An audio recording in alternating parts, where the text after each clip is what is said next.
ቢስሚላህ አሰላሙ አለይኩም ወራህመቱላሂ ወበረካቱ። ውድ ቅዳሜ ላንዳፍታ ታዳሚዎች እንደምን ሰነበታችሁ? እንደምን አመሻችሁ? ሰላም ናችሁ? አልሐምዱሊላህ እኔ ሰላም ነኝ። ኢንሻአላህ ለዛሬ ላካፍላችሁ ወደድኩት እጅግ በጣም ማራኪ ታሪክ አለ። ከታሪኩ ጋር አብረን እንቆይ። ታሪኩም በጣም የምታምረዋ ልጅ በትዳር ፍለጋ ነው ርዕሱ። ይህቺ የምታምረዋ ልጅ ማግባት ትፈልጋለች። ነገር ግን በጣም ጽድቅ ሰው ነው የምትፈልገው። በቀን ሙሉ ቁርአን የሚቀራ አመቱን ሙሉ የሚጾምና ሌሊቱን ሙሉ በቁኑት የሚያሳልፍ ወንድ ነበር የፈለገችው። በጣም ታምራለችና ወንድ የተባለ ሁሉ ሊያገባት ይፈልጋል። ነገር ግን ያስቀመጠችው መስፈርት ከባድ ስለነበር ማንም ሊደፍር አልቻለም። አንድ ልጅ በድፍረት መጣ። ይህ ልጅ ያስቀመጠችው መስፈርቶች ሁሉ እንደሚያሟላ ፈርሞ ኢማሙ ያጋቧቸዋል። በዛው በተጋቡ እለት ሚስቱ ሙሉ ቁርአን ሲቀራም ሆነ ቀኑ ሙሉ ሲጾም አሊያም ሌሊቱን ሶላት ላይ ሲቆም አልተመለከተችም። ለውጥ ካለ ብላ ለአንድ ሳምንታት ተከታተለችው። ነገር ግን ምንም ለውጥ የለም። እዚህም ቅሬታዋን አቅርባ ከልጁ ጋር እንዲያፋቷት ጠየቀች። ሁለቱንም ዳኛ ፊት አቆሟቸውና ዳኛው ጠየቀ፣ የጋብቻ ስምምነታችሁ ምን ነበር አሉት። ልጁም በየቀኑ ሙሉ ቁርአን እንድቀራ አመቱን ሙሉ እንድጾምና ሌሊቱን ሙሉ በሶላት እንዳሳልፍ ነበር ብሎ መለሰ።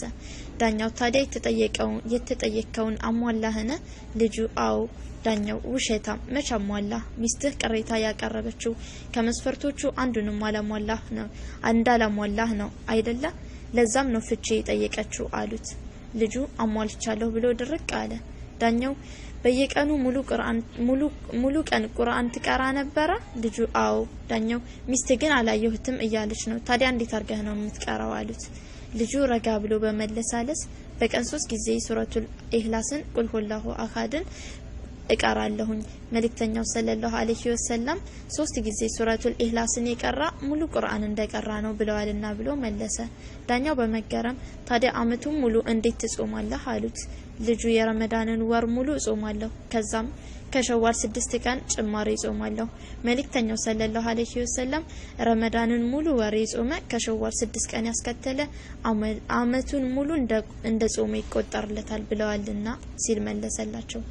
ዳኛው ተሳስተሃልም አላሉትም። ለትንሽ ጊዜ ዝም አሉና እስኪ ለዚህ መልስ ያገኝለትም ብለው ሚስት ተኝተህ እንደምታድር ነው የነገረችኝ። ታዲያ እንዴት ነው ሌሊቱን ቆመህ ለሃን ስትገዛ የምታድረው የምታሳልፈው ብለው ጠየቁት።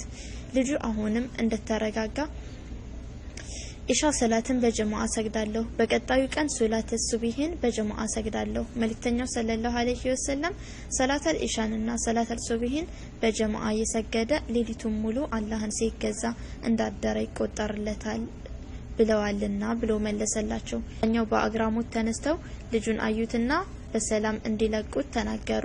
ሂድ አንተ በቃ በጋብቻ ምንም ጥፋት አላየሁም አሉት። አላህ ሷሊህ ባሊው ፍቀን ለሁላችንም። ወሰላም አለይኩም ወራህመቱላሂ ወበረካቱ።